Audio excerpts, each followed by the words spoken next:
So, hi everyone. So today we are just trying, so I'm back at home, just trying out a different camera rig. So as you can probably see from camera, I basically just bought myself a cheap articulated arm so that we could actually get the controls on the camera a little bit better. So I'm just going to adjust it slightly. There we go. So that you can actually see clearly what I'm doing and I can actually reach out to where we're going. This week, we are going to do the knolling here and now because I didn't have time to do it beforehand because I was faffing about, but we're good to go. So I know I did earlier promise that we were going to do one of the kits I already owned, but this week at work has been a little dull because basically blame Boris Johnson. Well, country's currently in something akin to a lockdown, and so we're a little bit stuck as to what to do, but here we are. I got bored. I bought this from Amazon. Wasn't particularly expensive. I think it was about 30, 35 quid, something like that. And yes, it is another off-road vehicle because it just looked cool. This one, not as complicated though. You have to be over 9. I'm pretty sure I can deal with the mental age for that, but we'll see. And so instead of this being a Land Rover, this is a modern Jeep Rubicon. So this is, although from the design, it looks like one of the older ones. Look at the back. It is supposed to be one of the newer designs, the ones which are, very much more look at us, we're at least attempting aerodynamics. But you do get, ironically, the one here looks far more rugged than that one does. That looks like an old school Jeep. That one looks like a Barbie toy, to be honest. But that's just what is it? General Motors own Jeep now. It's no longer, it has been AMC for 30 years or so. But anyway, I don't know how complicated this is going to be. So we're going to start off with one session and we're going to go from there. So depending on how many packs are in this, that will decide how many weeks we're going to spend doing this.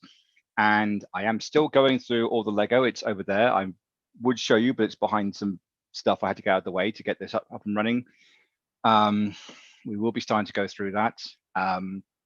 Anyone who is trying to sort through their old Lego, one website was recommended to me that a colleague recommended was Bricklink, which is more designed for selling Lego, but it does give you it does allow you to find full inventories on any kits and also gives you an idea of, if you want to, the value of any parts. So say, for example, I did mention previously I have a lot of vintage Lego. It does actually specify values for Lego based on its era and its color.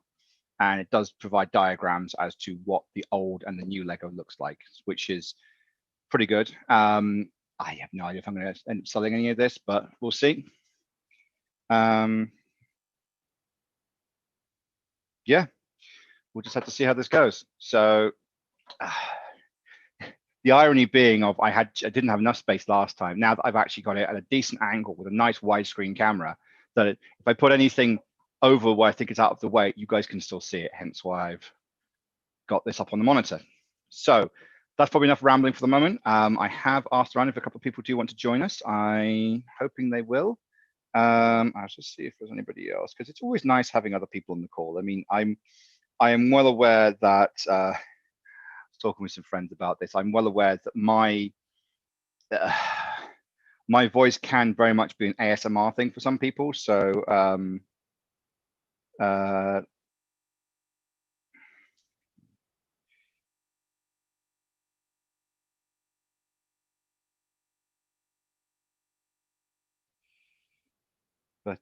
yeah, it's I'm okay with that. I'm okay with it because, as I said with a friend, as I said to a friend, I am fully aware that if I had a horrible screechy voice, then that wouldn't be good. Right, so where we go. Let's get this thing open. With it. Come on. Yeah, I sometimes feel a bit bad with the push things because it does ends up cutting into a photo slightly, but I think I can just live with it. I'm going to keep the box, of course. I suppose just more out of nostalgia now. So good. We're in numbered packs. 1, 2. Let's see how we get on. So I'm going to set let's set a 1 hour timer, see how we go. I know I said 2 hours, but let's just setting a 1 hour timer now, see how we get on. Because see where we get to with that. I know it's set in 2 kits, but let's be honest, this is nowhere near as much stuff as even the DB9. So chunk that and then put 1 hour. Because much as I do appreciate that some of you are actually watching this, I mean, this from the stats, at least somebody's watching it, and this sort of does keep me sane as well. So we'll see. So we'll keep number 2 parts to one side. Number 1 looks pretty simple. So we're probably actually, I mean, with that, I think there was a part 2 as well. So I'm going to put those to one side. With just that, I'm pretty sure we can rattle through. I mean, we do have to do the knolling, but I think we'll rattle through it. And a kit of this kind of size, yeah, maybe 2 hours, one today, one next Sunday. Doesn't sound too bad. And of course, we've got the stickers, which, I mean, they're just stickers, but it's nice having them. I mean, you guys saw the engines from the other models. I do like the fact that with this one, they've at least tried, but essentially it's just going to be a V6 sticker, which is going to go on a block, which, I mean, considering the cowling you have on modern engines, I mean, they put the big plastic thing over it. That's actually not entirely inaccurate because, yeah, I mean, much as it was great that the Land Rover had the little pistons that went up and down, it's like if you can see the pistons pop up and down, something's going horribly, horribly wrong with your Jeep. Oh, there's an app version of the instructions as well. I think that might just be a PDF, which fine. I mean, hell, if you want a copy of it, there's the Q code. You can probably just scan that from wherever you are, hopefully. No, actually, I don't think it brought up enough detail, but never mind.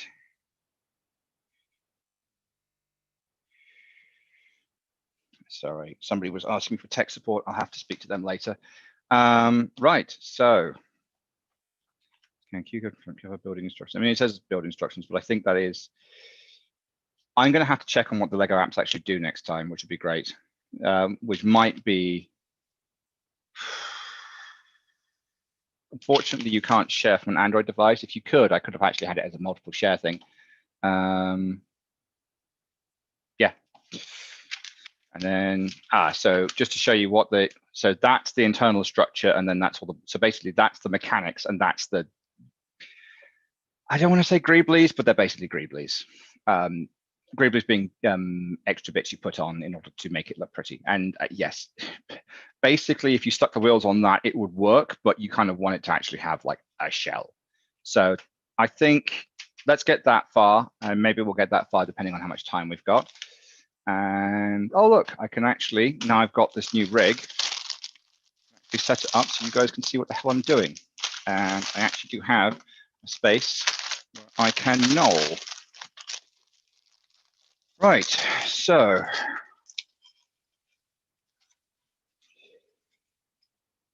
yeah, I think, yeah, just to give an update on the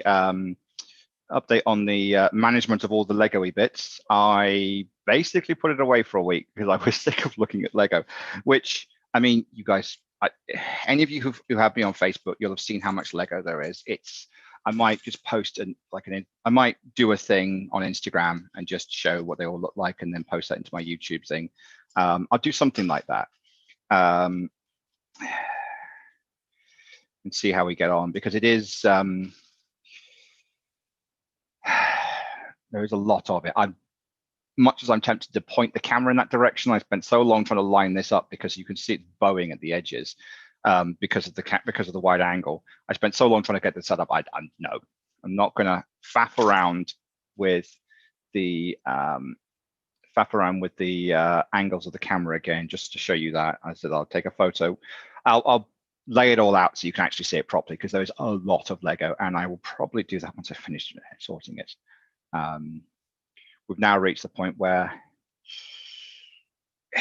annoyingly, with a lot of the storage systems, it's either you have little small things, or you have storage systems for lots of small things and storage things for lots of big things, but not really storage systems where the lots of big things have a tray for small things. I don't know if that makes sense, but basically, like, I've ended up getting some extra boxes. Yet more boxes for managing beads, because, well, if you only have one of those, then you don't want to get lost. And stuffing, the problem is that with the little plastic bags I got for it, once you get beyond a certain number of them, their opacity means that you can't see what's underneath them. You just end up with this sort of like morass of shiny things. So the little bead boxes I got hopefully will help me deal with like these things. Like I'm not sure how many are actually in the pack, but I'm pretty sure there aren't more than 5 of them. And so what do I do with those? I mean, I have them in silver for the DB5, but the DB5 is being kept separate. So anyway, yeah, so we'll see how that goes. And I'm well aware that I probably, with the amount I've got, I shouldn't have bought more. I may have had enough parts to build this in weird color. I mean, it's tempting actually to just pick a pack at random and then see if I can just build it out of random colors, because I think Bricklink does actually let you see the type as well as the color. But we'll just have to see about that.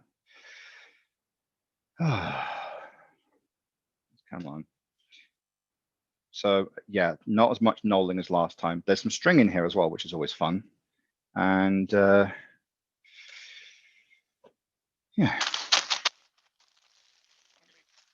actually, yeah, having this organized means that I get a lot more. I've got a lot more control over what I'm doing. I may end up with it just going. How far can you see? You can see that to her. That's fine. Afternoon, Esky.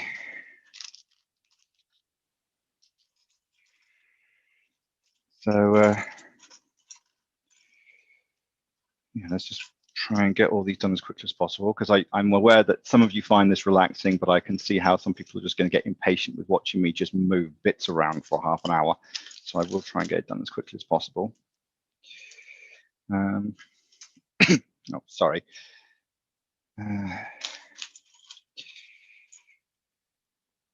But yeah, it's nice that the Technic stuff is sort of and has got away from being quite as like some of the early stuff was far more skeletal. I mean, there's always has it's like it's about the mechanics. It's always a skeletal. That's their sort of design motif for it. But it's nice having it with a bit more fleshed out. Oh, that's interesting. Usually they'd put these in as stickers, but it looks like they've screen printed them on, which, yeah, never mind. I mean, that's Lego's choice, quite frankly. It's nice that it's less faffing about for me, but I can see it's more faffing about for them. So I'm surprised they didn't just. I mean, they gave me a sticker pack, so it's either do it or don't. But it's just the way things are. So I'm going to make sure. Actually, I will separate out those 2 sets because they are different, and I can actually see them on the camera that they're different. But yeah, it's just nice to get a new kit. I mean, I know I've got all that junk. I'm well aware of that, but there's also the fact that after spending all that time fighting with it and sorting it, it was just nice to have one which like you just got a bag and you don't have to worry about all the bits. And any spares will just go into my spares box. Let's just have a look at the end. Have they given me? Yeah, actually having the inventory is so useful. They don't do that. I mean, I'm able to do it with Bricklist, but the fact that the older ones don't have inventories is, especially the smaller ones, I suppose like kids don't care, but it would be great if they'd have actually. I mean, I can see, although I am not a parent, I can see some parent going, I really wish I knew which bits were going in here because my kid's thrown a tantrum because he can't find the bits to make his, truck or space fighter or whatever.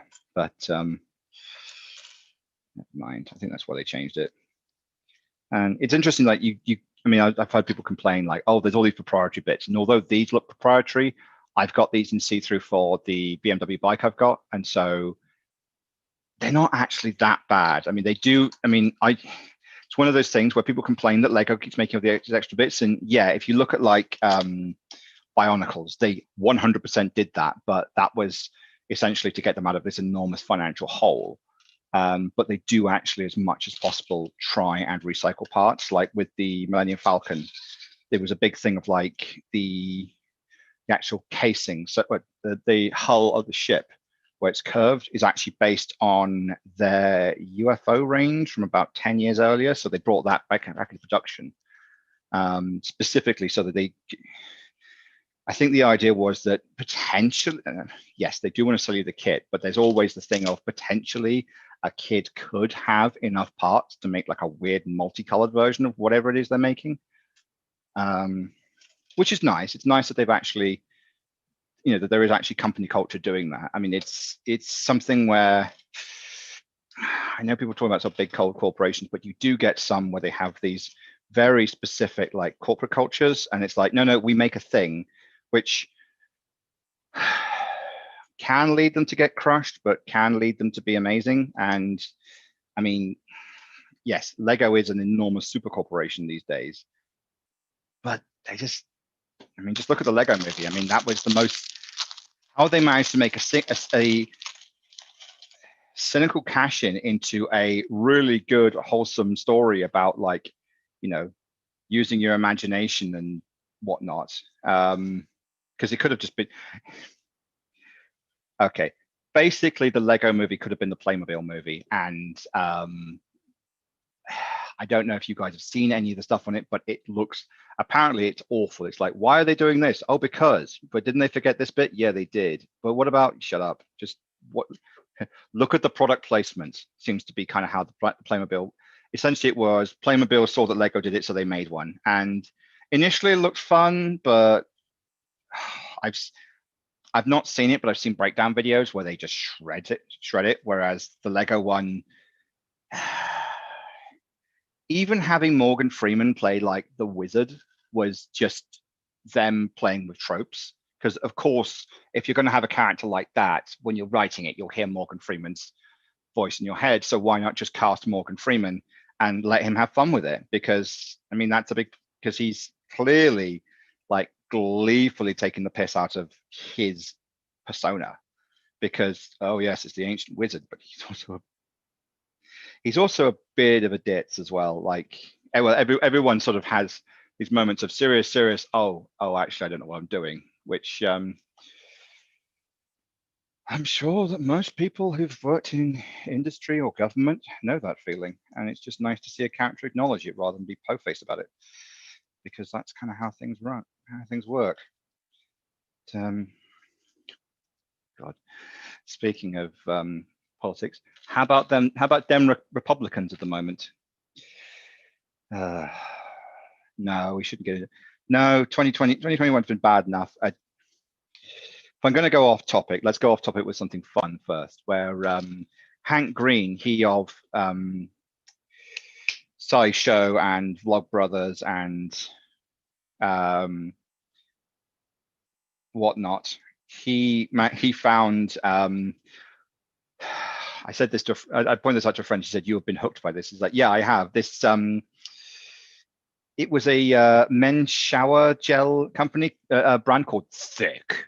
And it's basically like, oh, this thing is like thicker and therefore functions better. But of course, yeah, fine. That I'm talking would appeal to that kind of mentality. But it's also just the names they had. They had what was it? It was I think it was productivity, endurance, and naval supremacy. Like naval supremacy was actually a fragrance, and I want some now. I mean, I am well aware that they've got me, and they don't sell it in this country, but I've actually asked a friend, because of course, as soon as we heard that, everyone just got gifts of like old-fashioned sail ships firing at each other, or like World War II gunboats, because well, the only way you can really deal with the crushing inevitability of modern masculinity is to take the piss out of it, and then you don't feel bad about it. Well, please see all of the things on toxic masculinity. No, before anyone says it, toxic masculinity does not mean masculinity is toxic. It means it's a kind of toxicity that is masculine. It's not the same thing. Which, us taking the piss out, which in this instance would be a good example of non-toxic masculinity, which was, we're going to name this thing after naval warfare. No, we don't think any of you are going to take it seriously. Yes, we're aware that you're all going to go and buy it because it's stupid.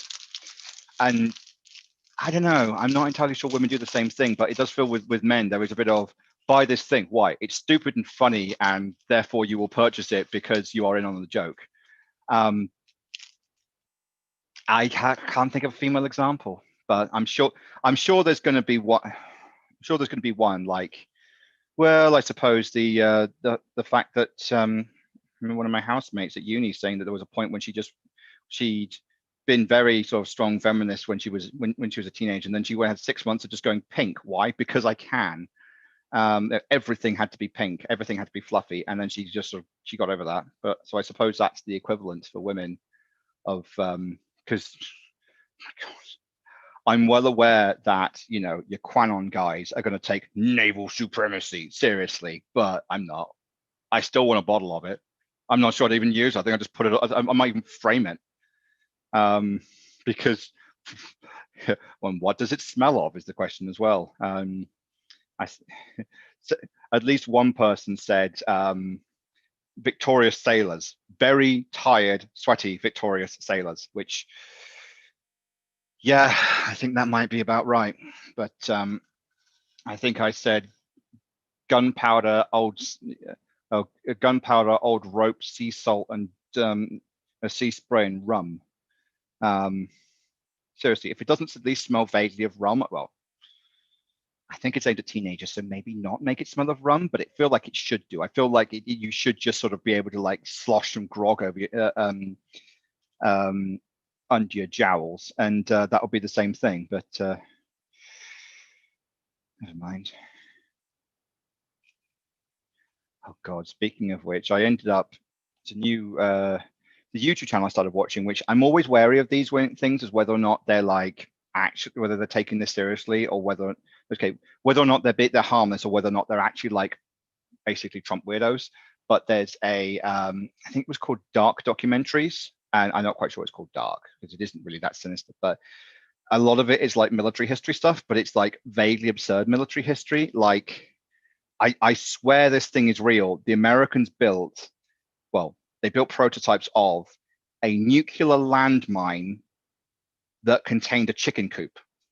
I'm not joking. Like apparently this thing was going to be basically if the East Germans invaded, they were going to dump these things along the Rhine Valley in the middle, but in the middle of winter, the ground is so cold that it would freeze, and so their design to keep this thing running was to put a chicken coop in it and to give the chickens enough feed that they wouldn't peck at the bomb and disable it. And we're using the body heat and the heat from the chicken's droppings in order to keep it warm. And it's just like this thing was really designed. I just don't believe it. But yeah, they had like diagrams and it was all and like declassified documentation, and it's like, okay, I suppose it's no dumber than the men who stare at goats, which really were a thing. Goat Lab existed, which First Earth Battalion and all that nonsense. Actually, if you want a book on what the hell is going on in our world, The Men Who Stare at Goats is definitely worth a read. The TV series you can probably find somewhere, Crazy Rulers of the World. Just to say, there was a little bit of controversy because it's John Swanson, but also John Sargent did another work on it and didn't quite get acknowledged enough, and he got a bit pissed off about it, which, fair enough. But it's definitely a weird read. Of the two, I prefer the TV series. The film, I wouldn't bother. The film acts too much like this stuff wasn't real, which I know fans, considering the fact that there was a four-star Air Force general who was convinced that if he thought about it enough, he could walk through walls. I can see how Hollywood would just go, if we claim this was real, no one will believe us, but Goat Lab existed. I even spoke to some guy who claimed he could resurrect his hamster. I can't believe any of this is real, but this happened. This was a thing. This is what the American PsyOps division, which is a deadly serious thing these days. That's where the American PsyOps division started. It started from First Earth Battalion and started from Goat Lab. Not directly from Goat Lab, but it was The idea was that it was after Vietnam when the Americans got their backside handed to them, and they wanted to have some way of fighting wars where they they basically just were hurting, and they wanted to come up with new ideas. And yeah, it all got very weird, and it was essentially all ideas are open, and they ended up with this thing called the First Earth Battalion, where they were going to like essentially condition the enemy to put that to drop their weapons. I mean, this is the same military that came up with the concept of the gay bomb, literally a homosexual aphrodisiac where you drop it on the enemy and they suddenly stop what they're doing and start making mad passionate love. I swear it only ever got to a like base design stage, but just the fact that no, it was not base design, it was a white paper, and it was basically, can we make this thing? No, we can't. Oh, okay, on to the next stupid idea. But the fact they got that far is just terrifying, I suppose. But terrifying, funny, one of those two things. I mean, I suppose it was less than lethal. I mean, I don't really want to think how it could be lethal, but you know what I mean. So what have we got? So this, okay, so that's going to be, I reckon that's going to be part of, well, it's definitely going to be something to do with the drivetrain. That might be part of the differential. I mean, I don't think they've, so let's just skim portal.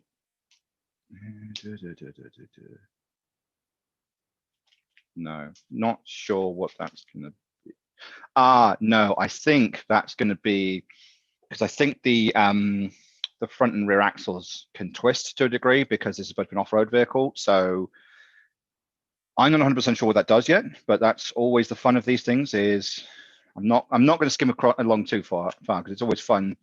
I mean, that's one of the reasons I enjoy the Technic stuff, is working is this kind of stuff and going, what the hell is this? What is, and that's going to be at the core of the vehicle, especially as a thing they tend to do. They tend to use the primary colors to indicate things that are core construction that aren't going to be in the central design on the external part, which is there's one way to do it, but it sort of makes it part of the puzzle, I suppose. So this is always the bit that's a little bit fiddly. Is just, yeah, when you've got multiple pegs, just lining them up so they all go in.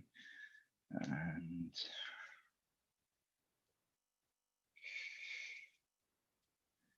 make sure I'm not missing anything.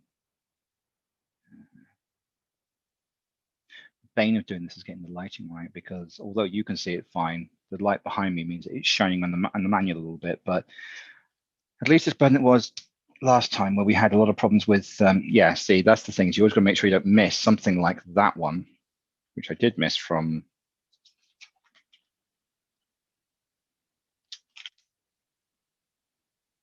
Oh, they just made it ambiguous. Yeah, you've got to keep an eye on these instructions sometimes. I suppose they could. Not everything is perfect. So, come on. So yeah, I still reckon that's going to be like some kind of drive. Hang on. Yeah, sorry, just because they rotated it. I just had to make 100% sure I hadn't done something stupid, which is very easy to do with these, but I do usually catch it before before it becomes a problem. So there we go. Hang on. I think someone's trying to get hold of me.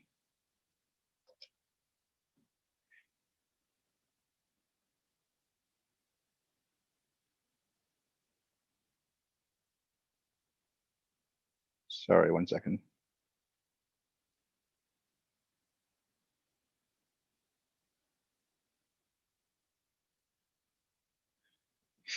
Sorry, a friend of mine having a problem with the eternal pain of like, what is USB-C? I mean, yes, I know what it is, but trying to actually get a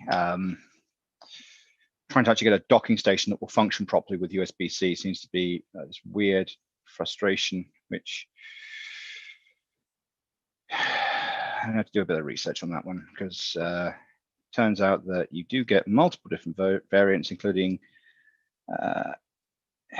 there's USB 3.1, 3.1 type 1, 3.1 type 2. Oh my God, just have one standard. I mean, that is me very much griping about work stuff to a degree, but c'est la vie. So, I mean, it's lovely that they did this, but there's only 2 different kinds of yellow. So, I mean, consistency means that they do need to kind of continue to have this, but it was very It was very nice to do that, but I don't really need it. So, just make that in. Pull that bit. Yeah, I know I'm repeating myself now, but the me of yesteryear would not have had the patience to null like this. But it makes such a big difference. It makes it so much easier to just find things. Hang on. There we go.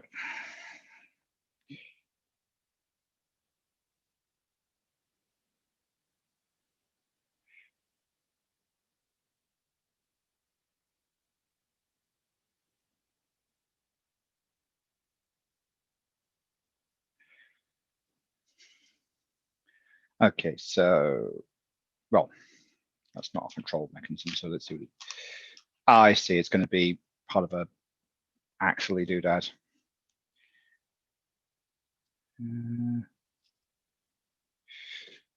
So I need those.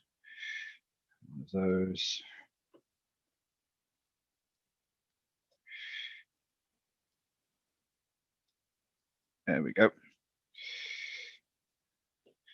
So yeah, I think that's going to be the core of the front of it, and then that'll waggle in some way. Not sure yet, but there's definitely this is definitely a waggly piece. Rather than this being like the slip diff thing we had last time, I think there's more waggle to it than anything else.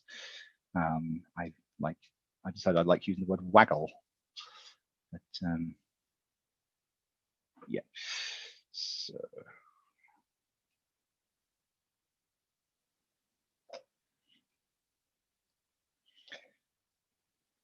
Oh, careful! We do not want bits to escape because I don't want to have to faff. I don't want to have to faff around off camera trying to recover them. So there we go. Still not a sausage as to what this is going to do or be in the end, but it's always part of the fun. And at least you guys can actually see. I mean, I know it's not going to be that in focus because I mean it's this webcam's okay, but like I really need to bump up to 4K to be able to see this clearly, which I'm not investing in that, and I don't think I've got the bandwidth. If I was doing it, I suppose if I was doing these at work, yes, because we've got that Janet connection that there's all singing all. We've got a connection at work that's fast enough that our internal network switches basically determine how much internet you can get because the internet is that fast, which is fantastic, but it also puts more strain on us to a degree because we've got to make sure that the internet works properly, and it's more our doing if it does. Okay, so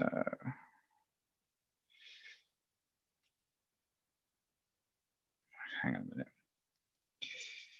Right type. Yes, sorry, I just realized that it's like that. I thought it was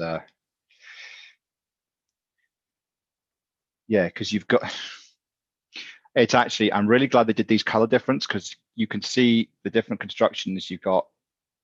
And so having those in separate colors makes things so much easier because otherwise I would just be going mad trying to work out which one I needed.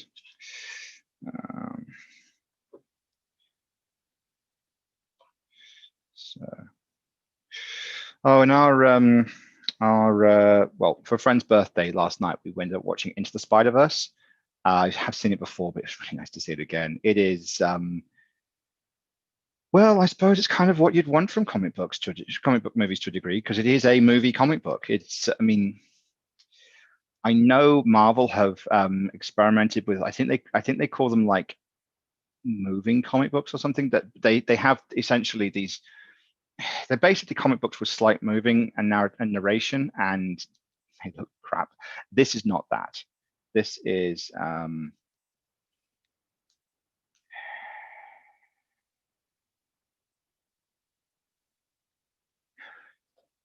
sorry, me. 1 second, work out what the hell it wants me to do. Yes. But yeah, this is like a proper this is like a proper fully animated film, but they're very much using the they're very much sort of making the most of the medium, and actually, like, there's a lot of sort of like little asides, and they do use some action sounds. At one point, a bagel is used as an action sound, which I know that makes no sense, but it blatantly it entirely does in context. But yeah, it's just really good. It's I really hope that Sony have enough. I mean, it's the one point when I'm actually hoping that Sony keep their Marvel license, because the Spider-Man stuff they're doing at the moment is actually really good. I mean, everyone knows quite what an absolute mindless train wreck the everything they've done with Fantastic Four has been. I mean, it's just been appalling. I mean, even things like there was the old Roger Corman version, which was camp fun times if it had been made properly, and it was just like, even the, you know, it just everyone was genuinely behind it, but it was just there to screw with the licensing, which is a shame, because even the guy who played Doctor Doom, they muffled his voice lines, and he said, "Look, I will come back in for free and redo them," because he desperately wanted his lines to be heard properly, and they wouldn't do it. They just weren't interested, because, like, oh, sorry, mate, this isn't actually going to go anywhere, and they didn't tell them at the time. We're just gonna, you know.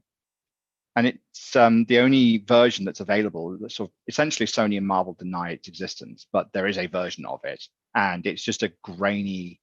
My mind's gone blank, and I just want to make sure I've done that right. Yeah, it is just a grainy grainy VCR version. But yeah, I kind of wish I'd been able to see it, because it's well, see it as it was supposed to be. I've not got round to watching the Roger Corman version, but I kind of feel like I should, because it does look like the kind of fun, dumb camp that could actually be, you know, could actually be great watching. But I don't know.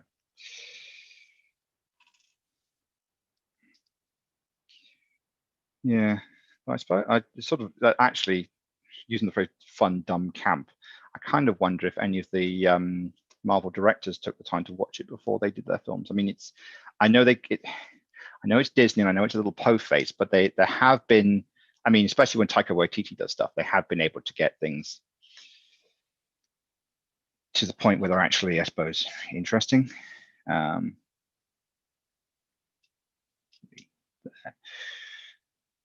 So I suppose that's going to be some kind of like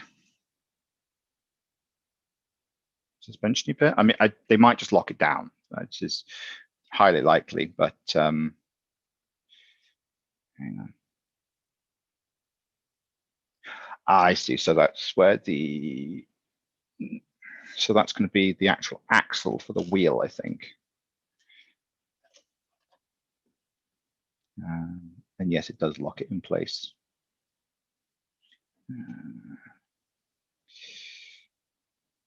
Come on.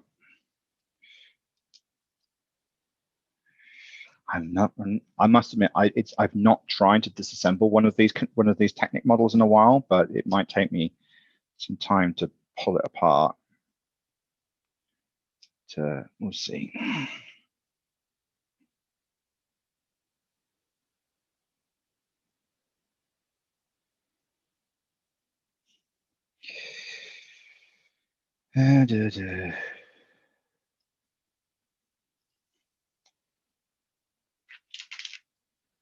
Right, and so this is going to be, oh, this might be part of the steering mechanism. So looking at the box, I'm not going to grab it because there's a bunch of stuff on it at the moment, but looking at the box, there is a, so in the cab, there's actually going to be a turnable steering thing, which I think,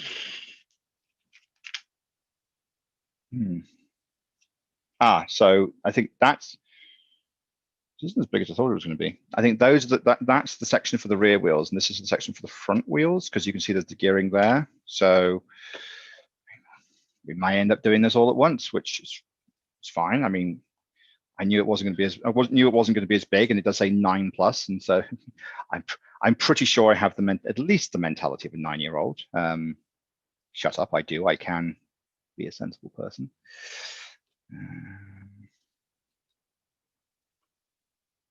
Come on, there we go.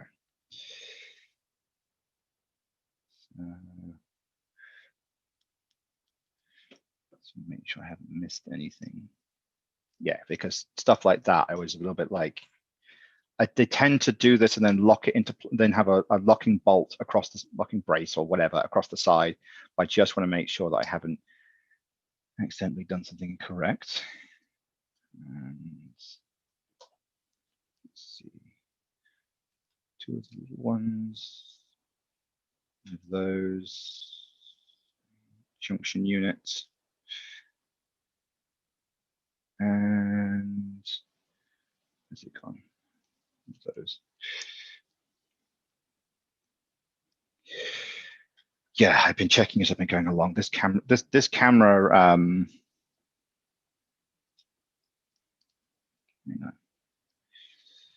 like that. Okay, yeah, this camera angle is actually working much well. Having the rig that I've put together is actually working much better than it did last time, so I'm happy with that.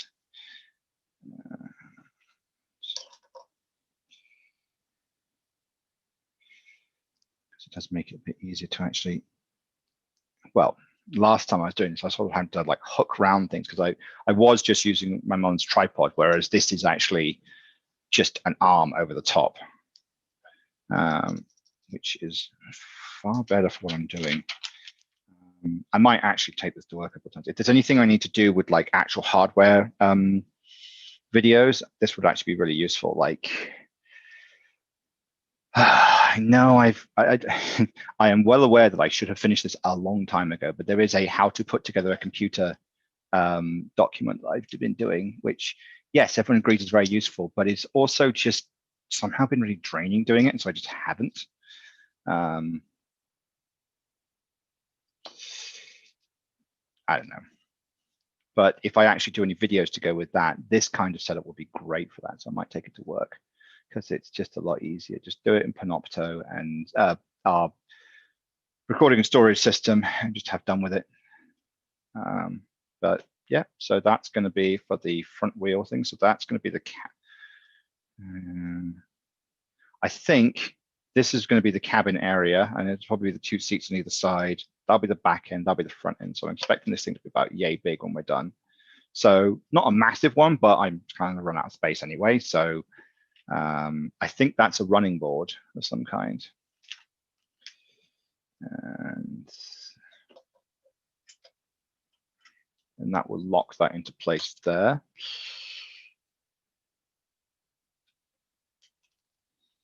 There we go.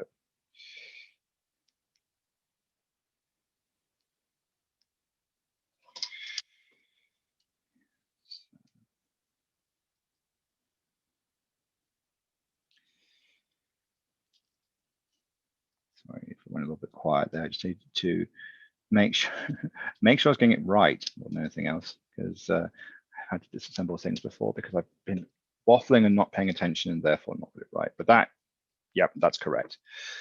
And then put the other axle on.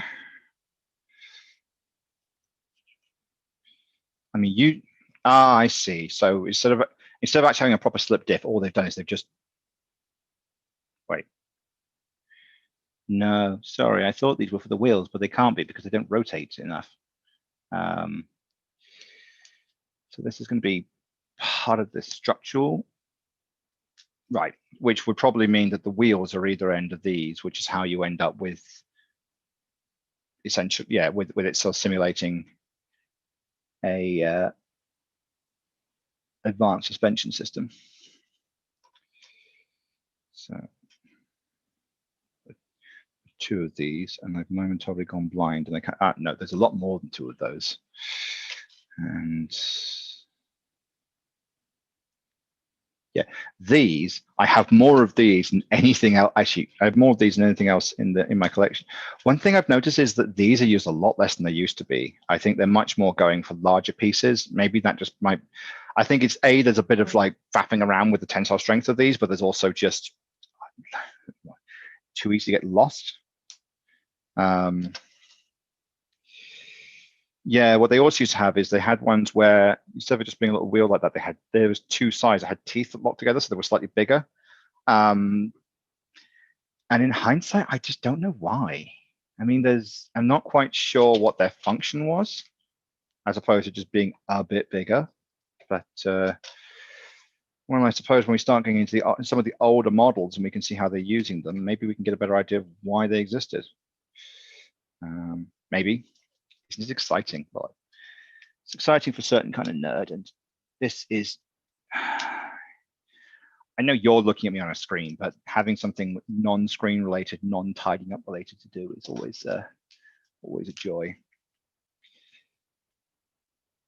And yeah, as a friend said, it's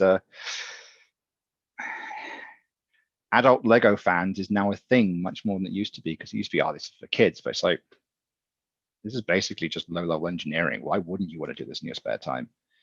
I mean, I can see why you wouldn't. That's maybe not the best way to put it, but right. So that clips on there. I mean, the cultural aversion to it is gone, I suppose.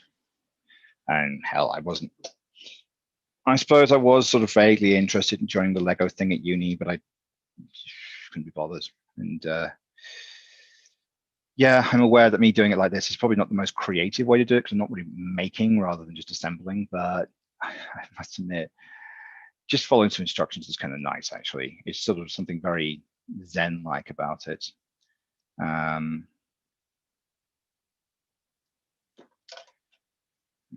Let's make sure we got the right piece. And then, so that's going to slot in there.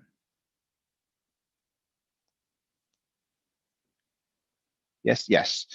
So that's across that.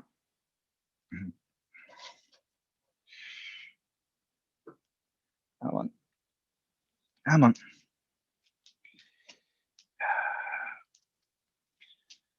Okay, so just bracing the structure more than anything else. I don't think, well, today we're not going to go anywhere near actually having anything that will be on the outside. So based on my understanding of what the model, based on my understanding of the part 1 and part 2, part 1 is going to be essentially just a skeleton, and part 2 is going to be all the bits that you'll actually see on the edge of the model. So bear that in mind. By the end of today, I mean, unless we sort of power through, at the end of today, it's not going to look that exciting, but it should still be nice to see it finished. Well, this section finished, so.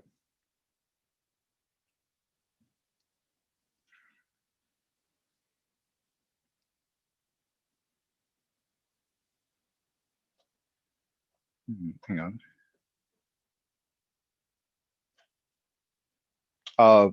Okay.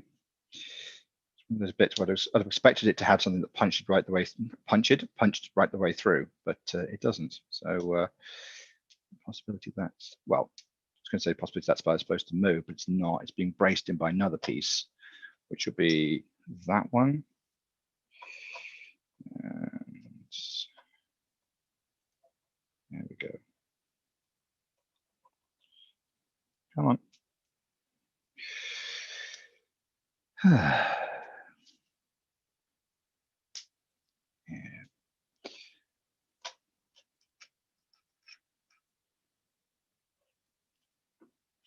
Oh, one weird thing you may not have. Speaking of things that are happening in, so I'm recording this on what, like the 10th.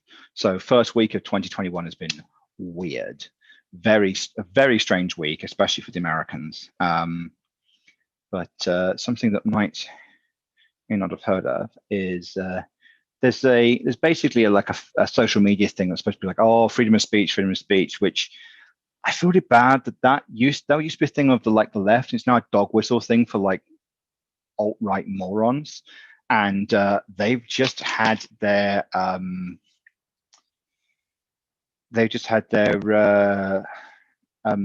service their service contract revoked from what do you call them, Amazon cloud services, because it's essentially, which it just feels kind of weird, Amazon taking a moral standpoint, but it's essentially that these idiots aren't interested in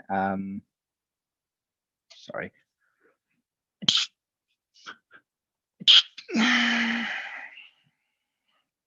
Yeah, these idiots aren't interested in actually policing their system correctly. So they've basically been told that unless you're prepared to do it, which you don't appear to be, we're going to suspend you. And it just felt kind of weird watching, like I said, Amazon take the moral high ground, which, considering old man Bezos and his desire to be overlord of all of the world's retail, yeah, just feels weird. But I suppose it's sort of broken the back of it as they now got to the point of. I must have didn't put that on that well, but that's fine. If I try and pick it off, I'll just ruin it. And let's be honest, it's me. I'm not exactly the.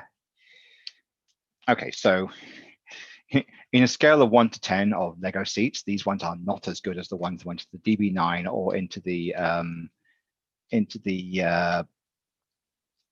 DB5 or into the Land Rover, which both of those were seats I would at the very least begrudgingly sit on. These are no, that just looks on. I mean, it's more of a representation of a seat than an actual thing a human could sit on, which I don't know, because they actually did make. I mean, if they'd have just bulked out a little bit, there are actually Lego crash seats that would have been, usable for a real person. But I suppose I'm not sure if they even make them anymore because the models that would sat on them would have sat on them.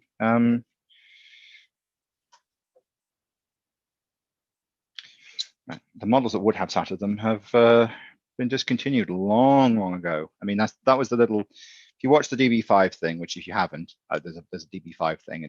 It'll be on my channel. The old Lego Technic the old Lego Technic test driver models do actually just about fit onto into the DB5.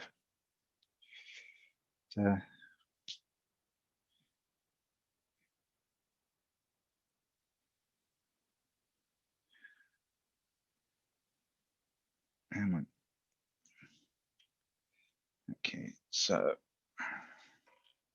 it's always difficult to tell with these, like how far you are close to completing it, because it's some of the little bits just end up going on in big bundles. Whereas, I mean, I think we probably used about half of it now. We're 25 pages in, and I think this book is probably 80 pages altogether. How many pages? 117. Yeah, 117 pages. So yeah, I think that just doing. Let's pay attention. Just doing the internal skeleton will probably be the thing we'll just want to do today, because otherwise it'll just go on too long, and it is not that you can see. It's starting to get a little bit dark outside. I didn't start this at 12 the way I usually do. I started it later because I've been out for a rather half-hearted run. But okay, I'm on. So that's either going to lock down. No, there's not enough bend in that for that to be steering, I don't think. So I don't think that's what they're going to be doing with it.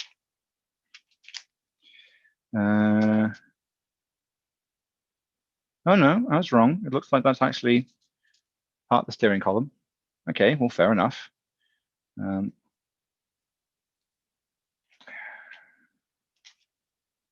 that's not. Yeah, it's not the best way to it's not the best way to display that, but whatever. So that should. I just want to pop it on there for the moment, and then lock it down. Then lock it down.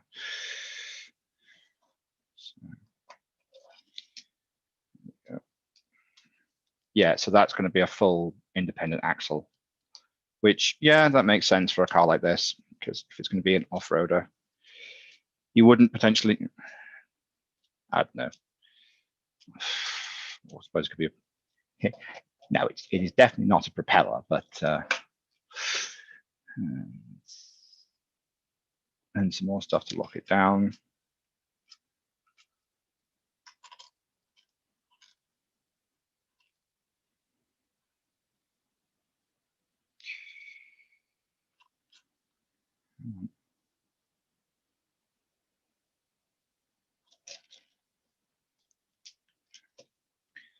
And that will pop in. See, I think this is also why the modern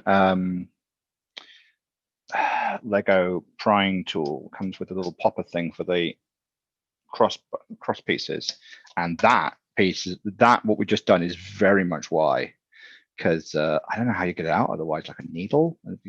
You'd need something narrow enough but safe enough for a kid. So the way they've done it is probably about right. But there we go. So those are both locked in. Make sure there's nothing else I need to do at this point, but yeah, that's going to be part of the steering mechanism. So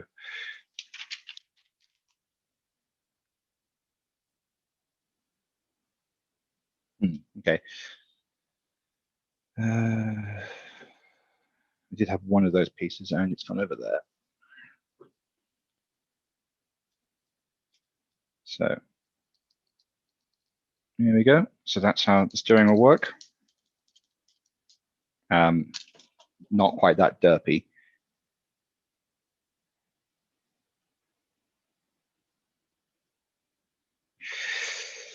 But that's the next bit.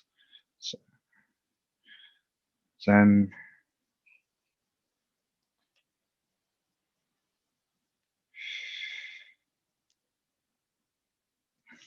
let's get all these pieces in.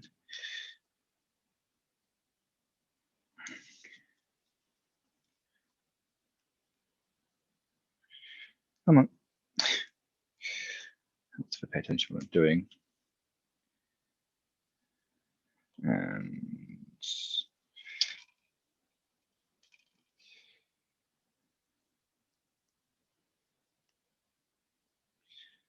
see, like that, and then it locks on there.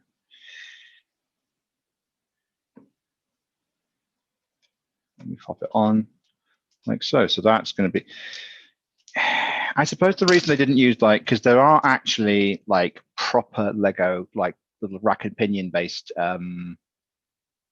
base steering systems, but they're probably supposed to be too small. Like they'd be close to like the actual rack systems close to like yay kind of size, because it was always, I think it's because it was done in line with their particular design philosophy at the time, which was much more about little Lego, like the Technic Man could fit in it and drive it. I mean, I know they're still using basically the same size steering wheels, but the models are bigger in comparison to the, I'm going to call it a macro fig. I'm not sure what their official name was, but the Technic macro fig characters, so they are bigger than them now. Right, okay, so it's gonna, so this is the bit that links in with that for the steering mechanism. I don't know, I'm not sure it's gonna have enough, I'm not sure it's gonna have enough sort of leeway, is that the word I'm looking for? Yeah, leeway on the steering, but let's see how it goes. So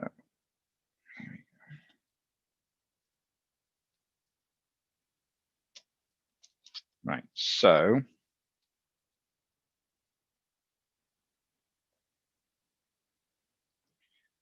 no way to hold it. There you go. That's how you turn it.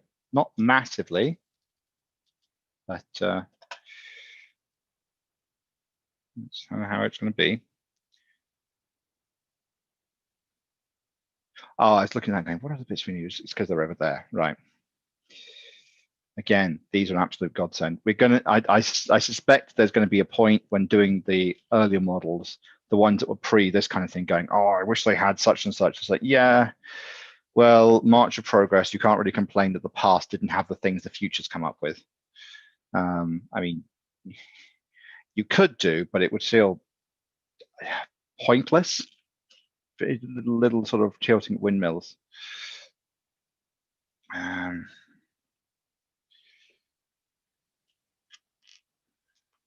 So, yeah.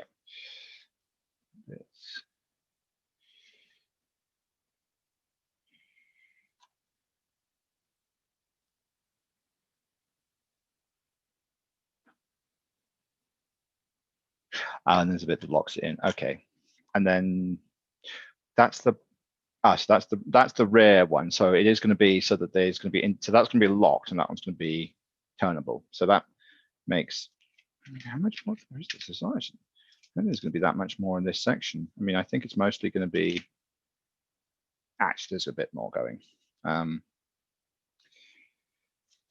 Yeah, hang on.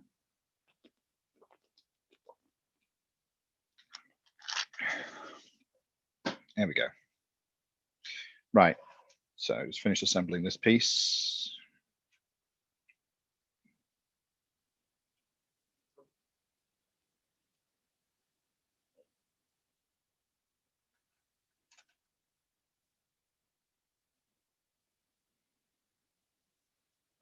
Right. Yes, I am.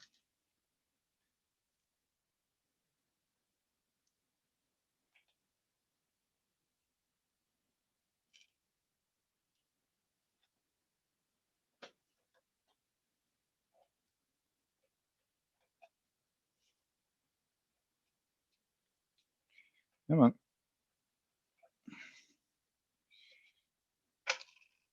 Sorry. I'm not quite sure why I'm apologizing to you guys about spilling my own Lego. So, yeah, and that will pin it down. So this bit is not, the rear axle is not for turning. I mean, I suppose you could start doing that with things like electric cars, where you could actually have it, whether just like because the motors are independent, you don't necessarily have to have them even on an I mean, you don't even have to have them on a conventional axle. But yeah, so again, you've got independent bits for going for rocky bits, and then a turning system which is sort of kind of independent of the fact that it can move like that. I mean, I suppose it sort of forces it a little bit, but it'll probably be locked down so it can't do that too much. I mean, I'm assuming that's what the springs, well, we don't know yet.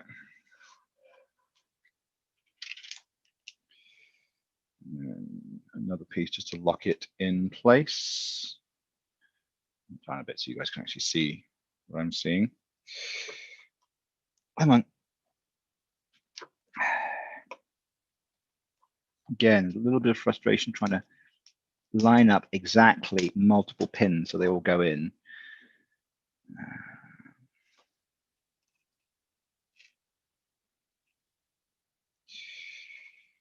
Yeah. So I started reading a new, well, I say new book, a book I've been trying to track down for quite a long time, called Resident Alien.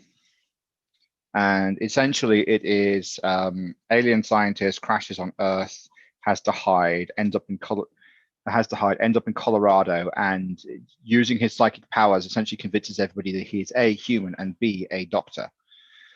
But like hides out in the woods, basically. Doesn't really want anything to do with people. And but then there's a murder, and it's the local doctor, and he gets drafted in as a local doctor, and he realizes, I actually kind of like being around people. You know, they're not his people, but he likes being around people. So he becomes a town doctor, and various different, and yeah, I I bought the omnibus version because it looks like it's going to be quite hard to get hold of the original paperbacks. I mean, I am not paying 50 quid for like one volume. And it's also been made into a sci-fi TV series, which so far I absolutely loathe. I have only seen 7 minutes of it, and I despise it because basically they have the main character do something thoroughly repugnant, and I hate that so much. I'm not going to spoil it, but essentially in the first 7 minutes he does something so wildly out of character to what he is in the book, like it just to the point where it's like the character no longer makes. There we go. Sorry, that was the hour timer I said. So yep, this is going to be 2 sections, considering the fact that we're an hour in and we've got about this far. But wait, hang on. What does it want me to do? It's not 100%. I get what it means, but it seems to have ended up being a little bit counterproductive. Anyway, so yeah, it's like that's not my character, so I don't want to watch it, which is just disappointing because like it's Alan Tudyk playing the main character, and he's usually pretty good, but nope. No, you made him do something that's completely outside of the character's. I mean, you can probably tell Alien Crash Lands pretend to be human. You can probably tell exactly what it is they had him do, but it's not right. It's not right, damn it. Which is a shame because otherwise it looked like a fun adaptation. But nope, not having that. Not having them do that to my character. Not having them do that to Harry. So I'm just gonna pretend they haven't made one. As simple as that. I'm not going to complain to anyone else. I'm going to whine to you guys, sure, but I'm just going to pretend. I'm not going to like, I don't know, write to sci-fi and like send death threats or anything because quite frankly, you know, I'm not that emotionally unstable. I'm just going to quietly go, nope, I don't want to see the series. I'm going to continue reading the book and I am going to enjoy it. I'm not going to get involved in this silliness, which is the way you deal with this stuff. Take note, all the man children out there. If you don't like something, shut up and don't watch it. One thing you shouldn't do is watch it and complain vehemently about it as you're watching it. You could just turn it off. Don't have to. TV can be deactivated.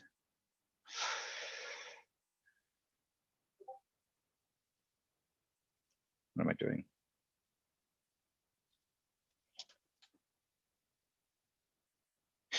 Well, I'm making a mistake to start with.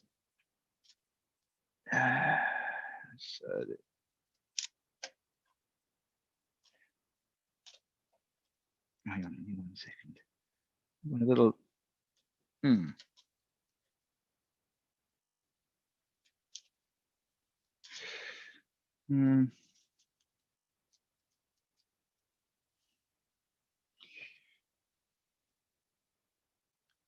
Sorry, I'm just trying to get my head around exactly what it wants me to do, and I just realized how it wants me to lock it in. Stop it bending about too much.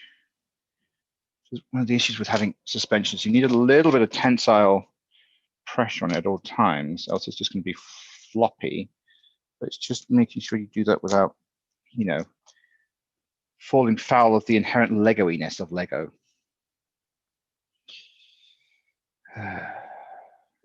Come on, there we go. What was I doing? I was doing this.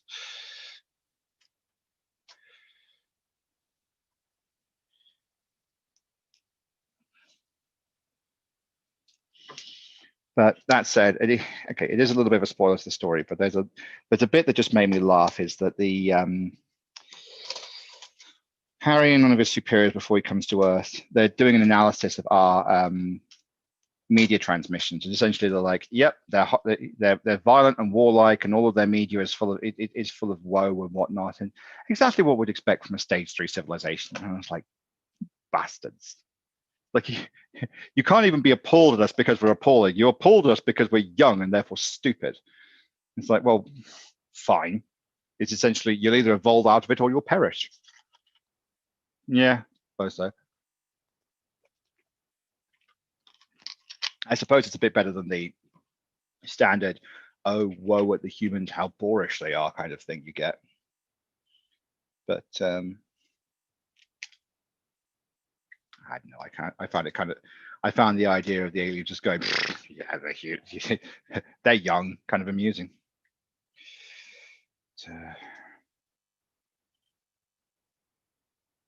And I suppose that sort of kind of ties in a bit more with him actually being prepared to actually assimilate with us, because if they genuinely did think we were that barbaric, they wouldn't want anything to do with us.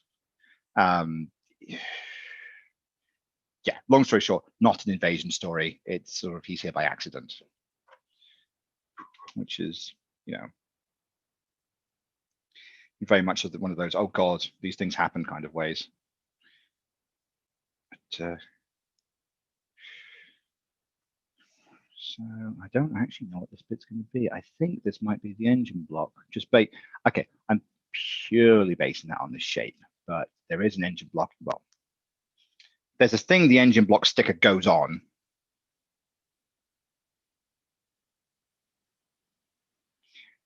I think that is one of those I should have put in, but it's fine.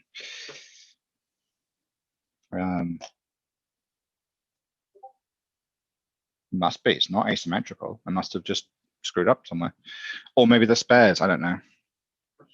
But I think those are the suspension. Yep, those are the two parts that we were looking at. So, okay, so they've got some give in them, but not too much give. Yeah, I suppose that makes sense for this kind of. I mean, it's not independent suspension, but quite frankly, it's an.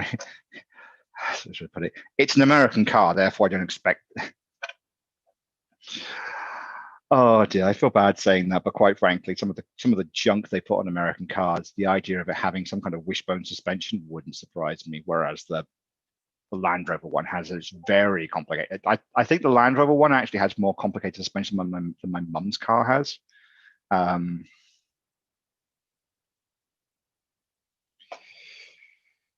right, so 2 of those.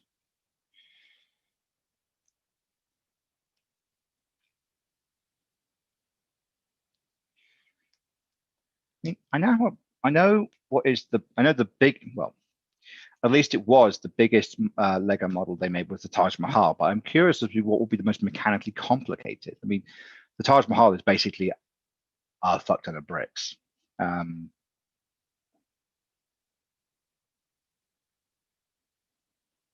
on.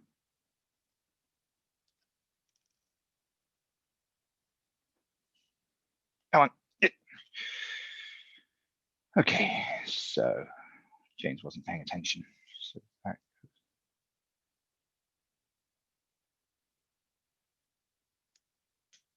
right, so we only have one of those on one side. 1,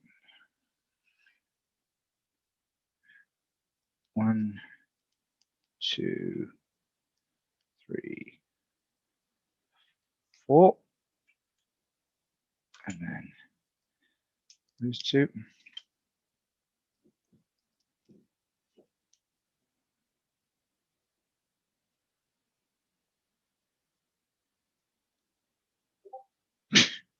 Sorry, it's me trying to work out what it wants me to do now. So, okay, I've rotated it. Now what?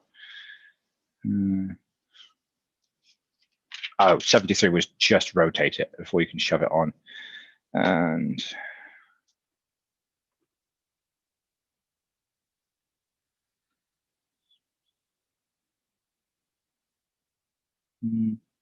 oh, okay, so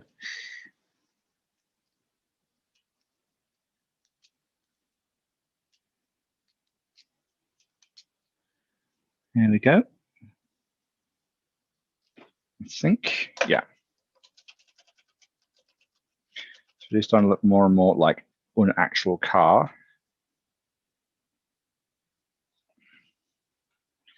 Complete with steering wheel. So yeah, steering wheel not actually tied into the steering system.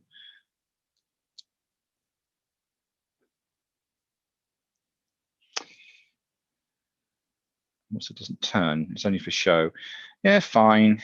And of course it's an American car and therefore it's on that side because they're wrong.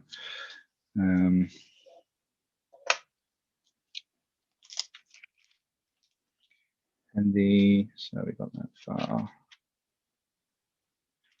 We have the winch mechanism, so which means this little pack here is string.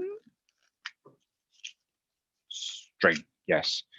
Not particularly high grade string either, but who cares? It's string. It's not as good as this. Isn't the standard Lego string. This is lower grade string, but 1 out of 10 insufficient grade string will not buy again. I mean, seriously, no. I'm not in any way bothered. Merely making a comment about the string quality because I can. Okay.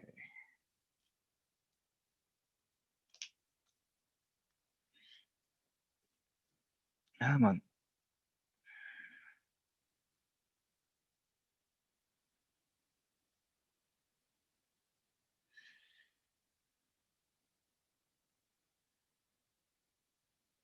Sorry, it's just a bit where idiot fingers here needs to make sure he doesn't make any cause any problems.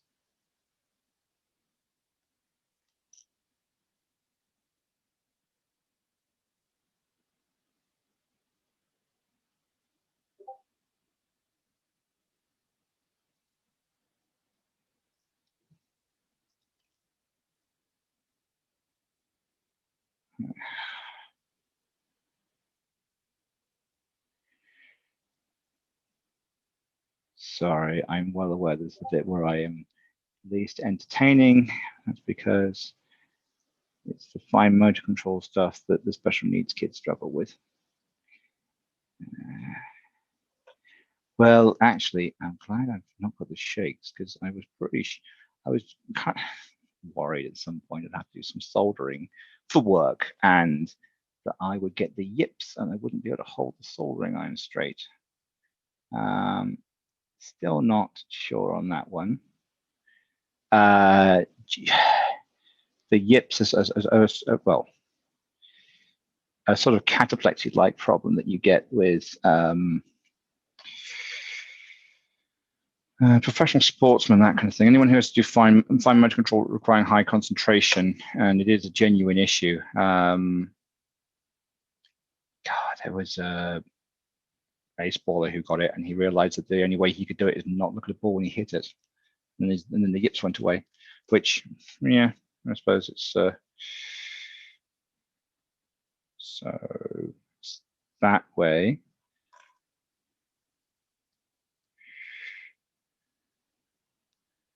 And then there is a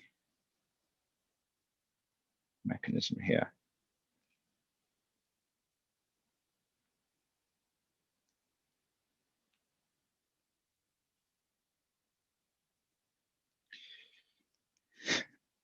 Sorry, I realize I've gone quiet because string is involved. String is too complicated for James. I mean, putting the hole the right way around for the string is too complicated for James. There we go.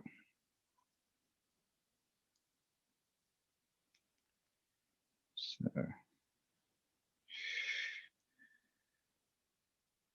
then we have that turn on there for the gearing mechanism, which I assume that's going to be part of the runs it.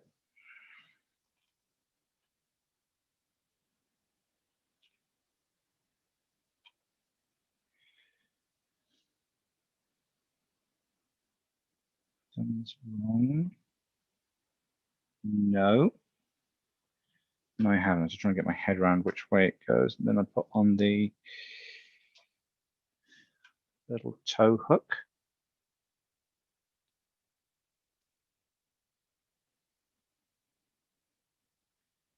Feeling I need smaller fingers.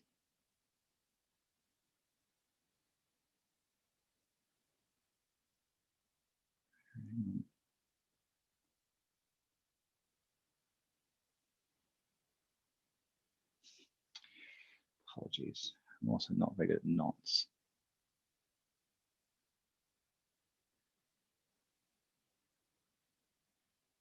So, hang on.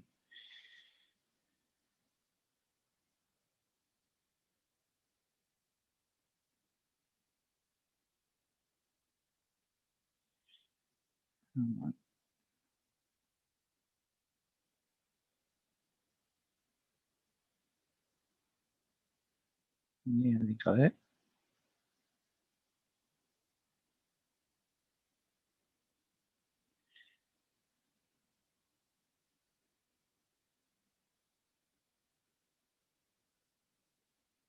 There we go. Right.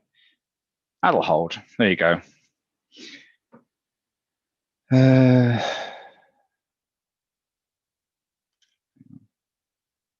to make the most of my spatial awareness here. So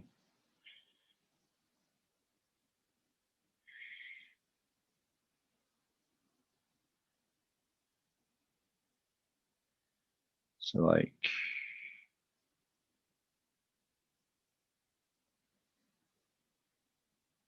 that. Okay. And then we need to lock that into position, the bar across there. Okay.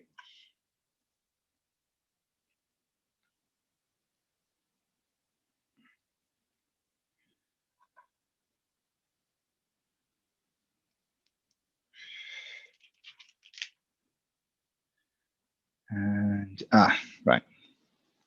So that then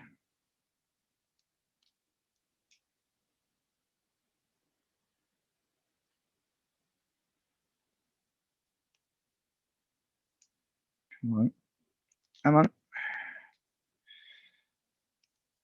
There we go. So that's actually hold it together properly now. And gearing is kind of stiff, but I suppose it should be.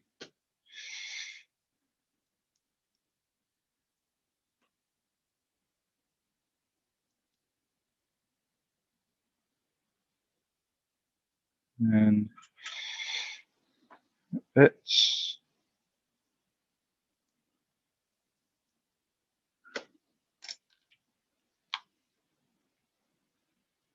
what's the next button? One of those.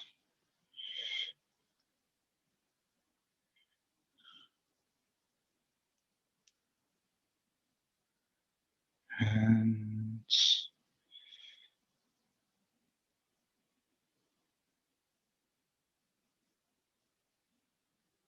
nope, that way around. There we go. So that's going to be part of the sort of full guard of the thingy. So that will lock in like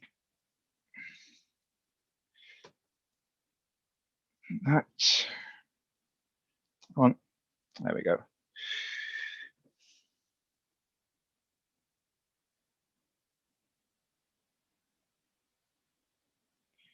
Trying to work out where this is held in. Yeah, so it'd be held in with that pin and that pin there. We'll probably go into another part of the body.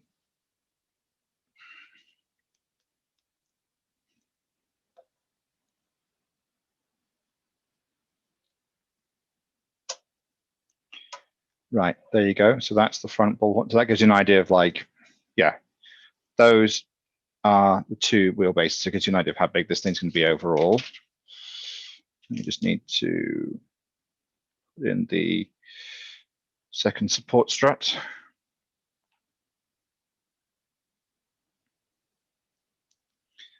That's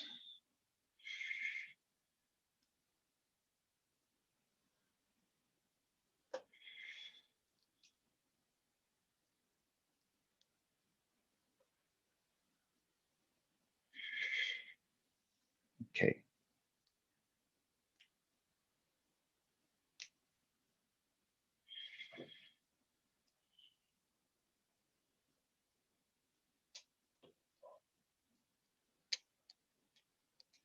Hang on.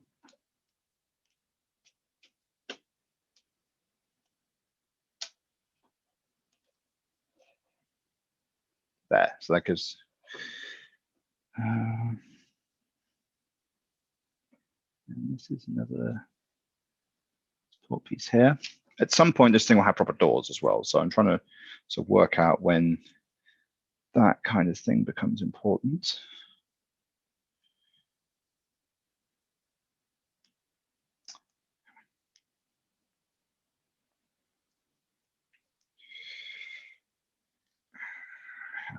There we go. Then a piece in there.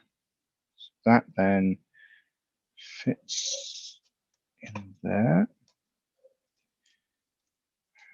Okay.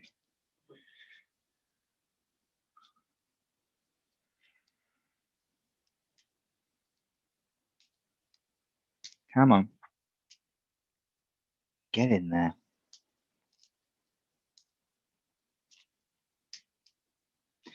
There we go. So that's holding it together pretty well.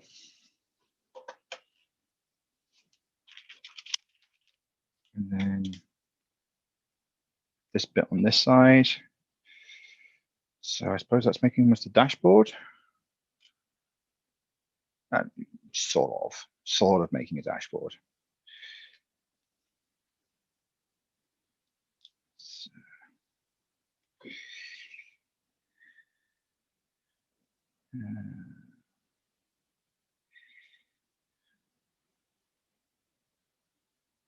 yeah, so like that, I think. Yep, that's close enough to being in line. And then this is going to lock all those together. So that's a lot of pins all to, yep, all push in.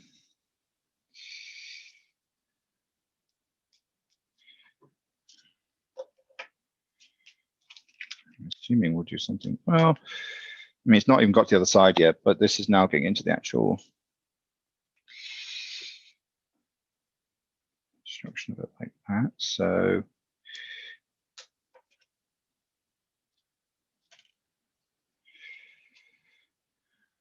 I mean, it's a hell of a wheel arch they're giving it. I suppose there's going to be something to flesh in here because that's not all going to be one wheel arch because that would just be stupid. But I suppose there is also the fact that it's an American Jeep, so they do tend to be a little. God, I sound like such a European. Oh, they tend to be rather boorish with their construction. We don't want American-made cars. Also, please bear in mind that European Ford is very different from American Ford to the point where they don't even sell some of that stuff in this country, but then they seem to sell some of our stuff in their country. Yeah, this is where we're getting into the bit where it's like that's the engine, sort of. Yeah, so it'll be starting to build up a bit here. Yeah, so you can just see there we're actually making the proper front lights and everything. So let's see. Oh, tit. Remember I said about them having that bit that was different color and I was going to separate them out and not get them confused? Well, look what I just did. Come on. Give me that back.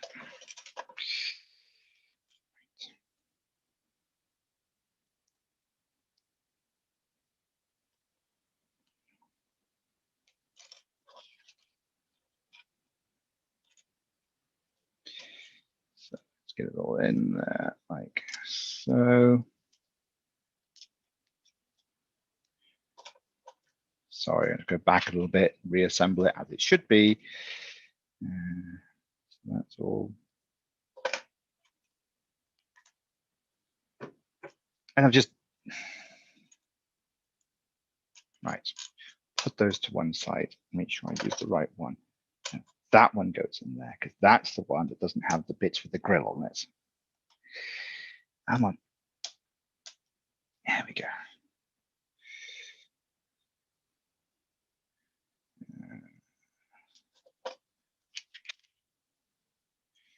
There we go. That's better. That's actually how it should be. Cool.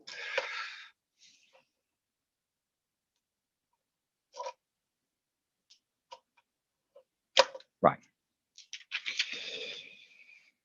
So, hang on.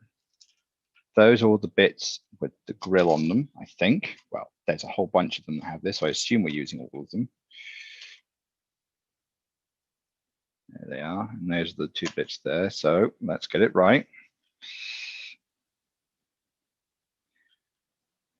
Push that in there. There we go. See, start. Now it's starting to come together properly.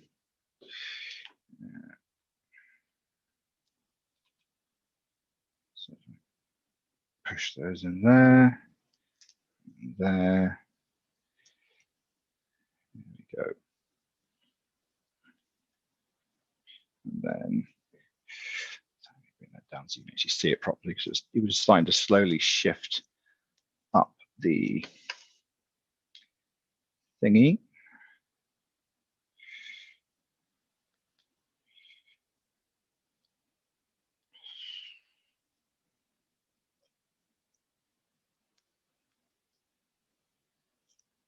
So I know it doesn't make that much difference, but I'm just going to do it that way around, just because that's the way they did it in the diagram. I mean, you'd probably be okay, but you know, best to keep as in a diagram. So there's your quote unquote engine.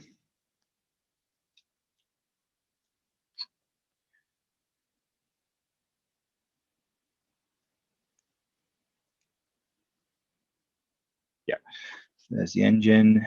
And then I shove that.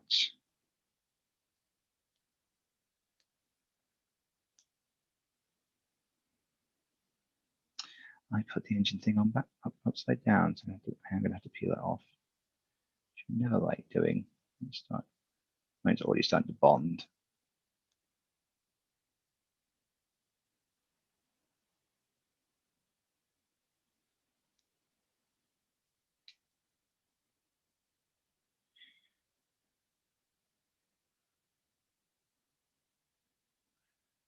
There we go. Now that's on as it should be.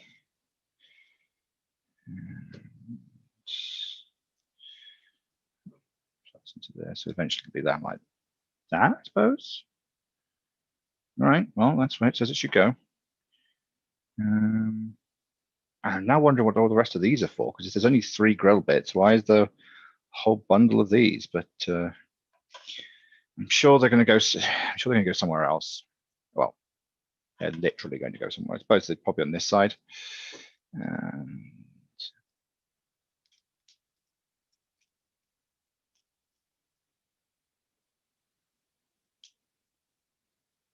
Come on, okay, no.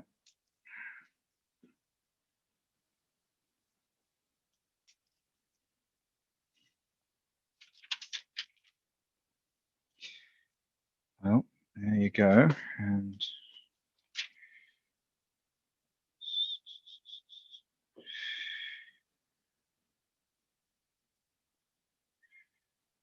I see what it wants me to do. It wants me to push that in there to lock it in place. And with these,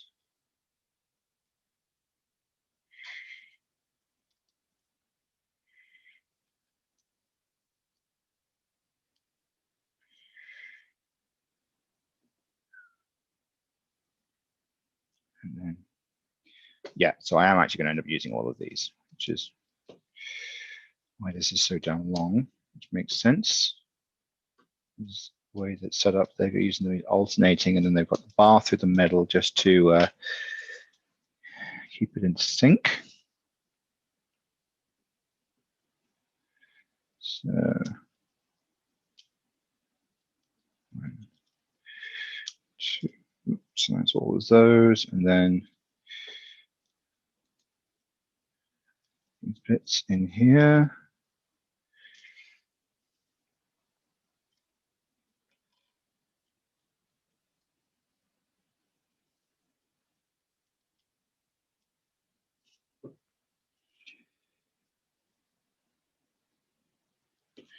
Right, and basically that's going to be the edge of, there's not that much more to go, the looks of it.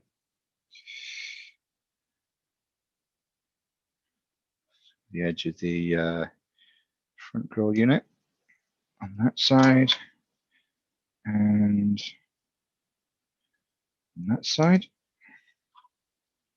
So, I mean, to be honest, there's something weirdly Jeep-like just about that bit, which, I mean, I know it's just a grill, but it somehow feels like a very Jeep-like grill. Maybe it's like the number of bits on it or something. Put the lights on, so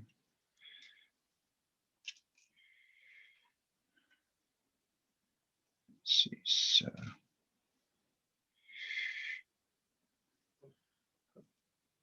right on there, and then that goes on there, and that goes on there.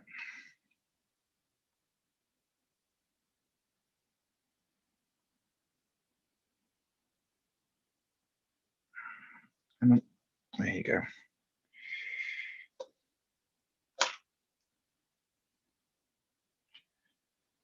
Yeah. It's quite a nice little headlight unit, actually. This actually worked quite well. And you just slot those in. Yeah, again, with the cowl, something with the cowl, the front grille, oddly Jeep-like, which I know it's a Jeep, but it just seems strange that it's just so reminiscent somehow.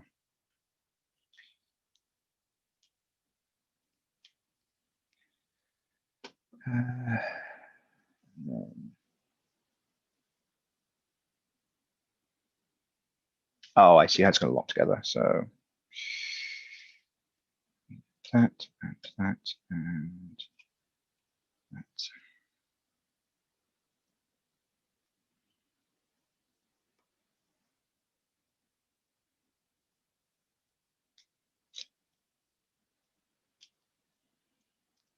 So that will basically sit. I see. So goes in that bit in there. And then hang on. So it's got a slight canter it, which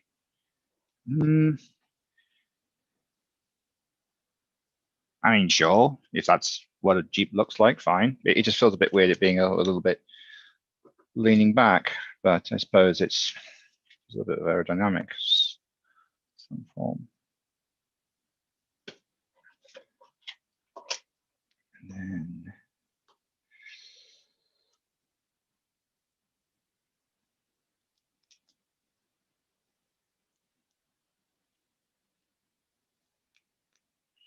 there we go.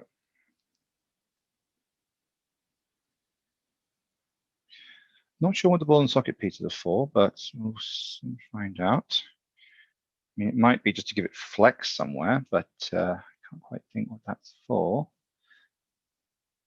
And that. Oh, it's for the hood. That's what it's for. Right, that makes sense. Still wants me to keep that bit up for some reason, but we're nearly done with this section. I mean, as you can see, there ain't a lot left. Maybe we'll just bring it all in because much as I'm breaking my knolling wall, I just don't want to have to reach too far for it.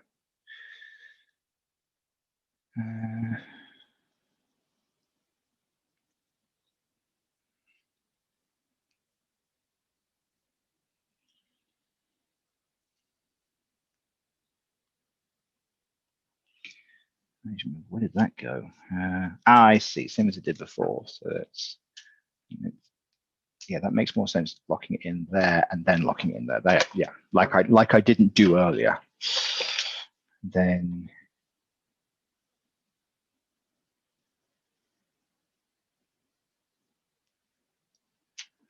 so, and then they're doing basically this side, but on this side now. So yeah, we are nearly finished. Which so yeah, nowhere near as punishing as that damn Land Rover was. Which yeah, I did really enjoy it, but it sure as well took a fucking time.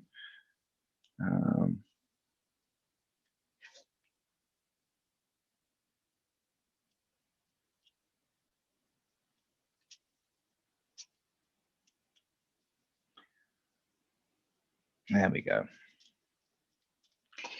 So that's that bit, and then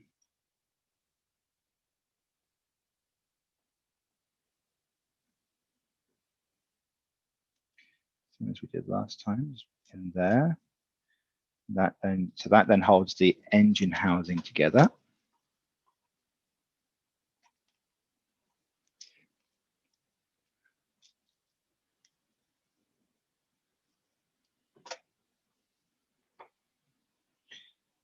piece there, which what did I do on the other side? That locked into that piece. So yeah, it's just yeah, and always a bit where you have all these weird bits left over, which I get. It's always for spares and things, but it is always vaguely unnerving when you end up with all the spares parts. But let's see. So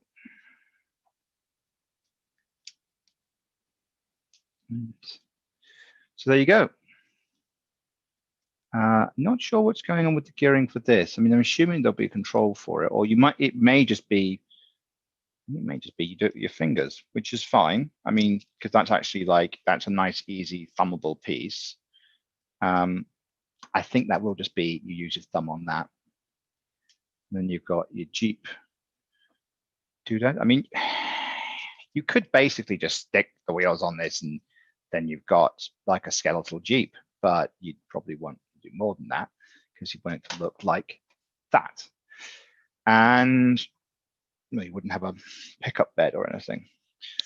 So yeah, I think it's a good place to finish. But yeah, and as always, you get the little random bits, which I'm going to keep them separate for the moment, but these will probably end up migrating into my bits box or into the generalized collection.